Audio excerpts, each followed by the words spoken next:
कौन बदल रहा है ये देखिए। रूबिका जी, मैं दर्शकों से कहता हूं जाके 10 साल पहले का राहुल गांधी का गेटअप देखिए, एकदम क्लीन शेव, जिसे ग्रामीण भाषा में कहेंगे बबुआ टाइप, और इसमें कहेंगे तो चॉकलेटी प्रभुत्व के नाम की शपथ हिंदी में। और आज के उसके बाद देखिए 2019 के चुनाव के आसपास कुर्ते के ऊपर जनेऊ, तिलक, और अपनी जाति ही नहीं गोत्र भी बताना। कहां पे बताना? 2018 के राजस्थान चुनाव में पुष्कर से निकलते हुए, यानी मंदिर के बाहर बताना।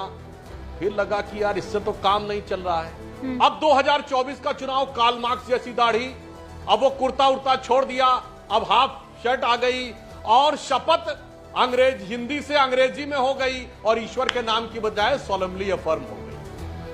अब आप देखिए किसका चरित्र बदल रहा है। मैं दर्शकों से कहूंगा 10 साल में किसी नेता का गेटअप, कैरेक्टर, चाल, चिंतन, चेहरा, चरित्र इतना बदलता देखा हो तो देखिए। अब दूसरी बात कहता हूं, जाति की बात आई कहां से? मैं दर्शकों से कहना चाहता हूं, दो दिखाई पड़ता है इनका जात कैरेक्टर। कारण क्या है कि जो बहुत सारी फॉरेन फोर्सेस हैं जिन्होंने ये तय कर रखा था, उसमें आपको ये भी बता रहा हूं ये कितना झूठ बोलते हैं।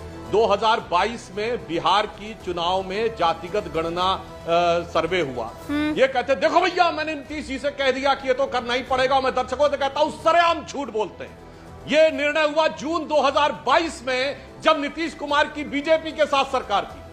और इंप्लीमेंट हुआ अगस्त 2022 में। अगस्त 2022 में आरजेडी के साथ गए तो भाई कैबिनेट में प्रस्ताव पारित हुआ। जो थिंक टैंक है क्रिस्टोफर जेफरलेट, उसने 2021 में आर्टिकल लिखा कि हिंदू मेजॉरिटेरिज्म को टैकल करने के लिए चाहिए क्या?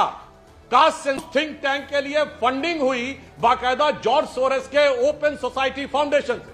और ये बात मैं नहीं कर रहा हूं, स्पुतनिक मैगजीन जो रशिया से निकलती है, रशिया ने कहा। और ये बात चुनाव से पहले की है, बस 1 जून को छपी हुई खबर है। हाँ। तो जो आपने कहा ना, नैरेटिव कहां से आ रहा है, कैरेक्टर कहां से बदल रहा है, शपथ कहां से बदल रही है, सारी बातें दूध का दूध पानी का